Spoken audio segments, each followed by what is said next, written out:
I'm riding through your hood, east side, be with me. So the pole at his chromosome, meet with me. I'm back. Any nigga got a problem with it? Do you feel like someone purposely removed Mo3's gun out of his car? Yeah, I do. Something will add up. Was there a gun in the car? He kept it on him. I believe he ran out of time. What's good, YouTube? It's your boy T, and I'm back with another video, man. And today, we're gonna be talking about Mo3. Alright, so look, man. Now, oh man, this was pretty interesting. Mo3 episode of Hip Hop Homicides aired last night. And honestly, cause y'all know I gotta be honest, right? I really didn't learn much, right? Not trying to be funny, but I already knew all of that information. So I'm thinking this show was more for people who wasn't aware of Mo3's death at all, you get what I'm saying? To bring some awareness to them. Not necessarily trying to give us new information. It's an open case. But I will say some of the interviews, they were pretty good. Now I do have to question this. I remember Cole Gotti, he was interviewed by Van Lathan when Van Lathan went out to the DFW area to do the show. But I didn't see anything from his interview inside of the show. So that's the first thing that caught my attention. Some of this stuff must was cut out. But nonetheless, Mo3 mom had an interview. A cousin of his had an interview. Two bloggers from the Dallas area, they interviewed them. And of course they interviewed Rainwater as well. Who else? Joshy Banks, Mo3's publicist, and his DJ, Lil Zach. But Mo3's dad and Rainwater, they seem to have a difference in opinions of the gun that was supposedly taken out of Mo3's car. And me, I'm gonna be honest, I'm kind of in the middle. I think this is one of those situations where two things could be true at once. Now, when Mo3's dad theory, Mo3 was killed due to hate, and he was also set up. He's on the side with most of us where we believe someone took the gun out of Mo3's vehicle that night when he was inside of Joshy Banks' apartment. And of course, that assumption came from the video footage from the truck's dash cam that showed Mo3 getting out of his vehicle, going over to the passenger side, what appeared to be him looking for his gun. The gun that was no longer there because they moved it out of his car while they was stalking out that apartment that night. Now, Rainwater, on the other hand, he believes Mo3 died due to a jealous boyfriend. And he also doesn't believe anyone moved the gun out of Mo3's car. He just think Mo3 ran out of time and couldn't get to the weapon. Because one thing that Rainwater and Mo3 dad did say in common was Mo3 always keeps his weapon on him. Now, I must say, I'm a little in between both. See, I think the jealousy from the baby dad is what made him give the drop to the people that had the money on Mo3's head. He's at my baby mom house right now. Give me my money.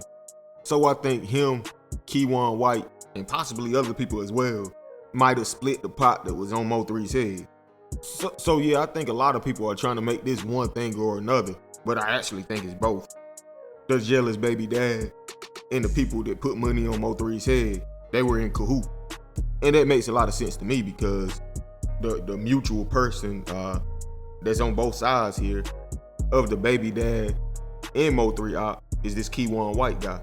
He's cool with Mo3 Op and he's cool with the baby dad. Matter of fact, him and the baby dad had another gun federal case together. So that's what makes the most sense to me. I can only speak for myself. I'm not some detective or, you know, these are just my thoughts. Now, as far as the gun being in the car or not, I'll say Rainwater actually brought up an interesting point. Because I didn't know that in that same car that someone supposedly took the gun out of, Mo3 had all of his jewelry in it and over $50,000 in cash. And all of that was still in his car, like it was recovered. So that's about 150 bands right there. For somebody to go into a car, to take a gun out of that car, and to leave over $150,000 worth of jewelry and money right there, that's pretty stupid. I must admit to that myself. Like, that's probably worth 5 times the amount you're getting paid for to do a hit.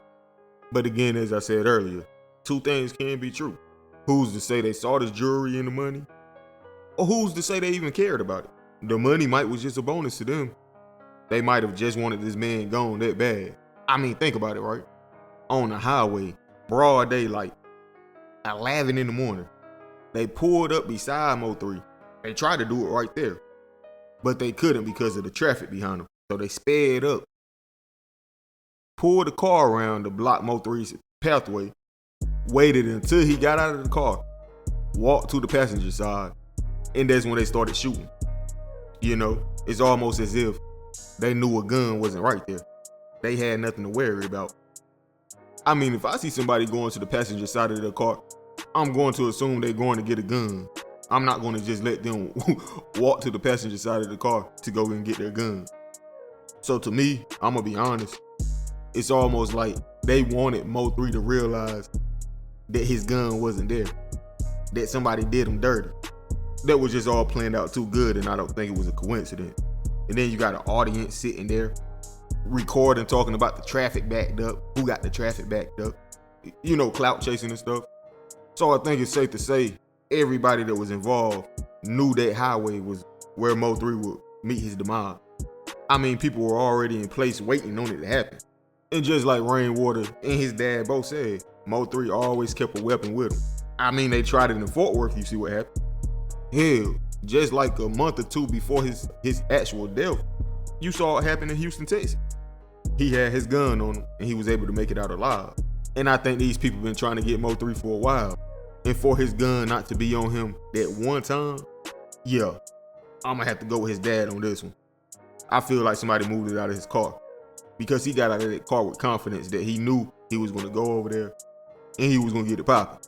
But I end this off saying, no matter if the gun was there or somebody took it out, who knows? We'll know when the trial starts. But regardless, Mo3 should have never been inside of that house without a gun on him in the first place. I'm not gonna lie.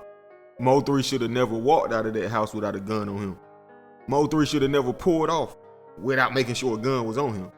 But one thing I will say is, I do not think that gun was in the car with Mo3. But maybe Rainwater has more information that we don't personally know about, because he did say that money and jewelry was in the car, so maybe the gun was still there too. And he just can't speak about it yet because it is an open case. So again, until trial, all of this is really speculation. I'll end it there though. But anyway, man, how y'all feel about this? Let me know in the comment section, bro. Like, comment, subscribe, hit that notification bell, man. Hey, man, follow me on Instagram at Teezy baby 252. But long live Mo3. They don't know what Tory Lane's out right now, but I'm gone. Prolific. Ay. Bitch, I'm in these streets. Fuck this industry. Bitch, I'm in these streets. Fuck this industry. Ay. Bitch, I'm in these streets. Fuck this industry. Bitch, I'm in these streets. Fuck this industry. Bitch, I'm in these streets. Fuck this industry.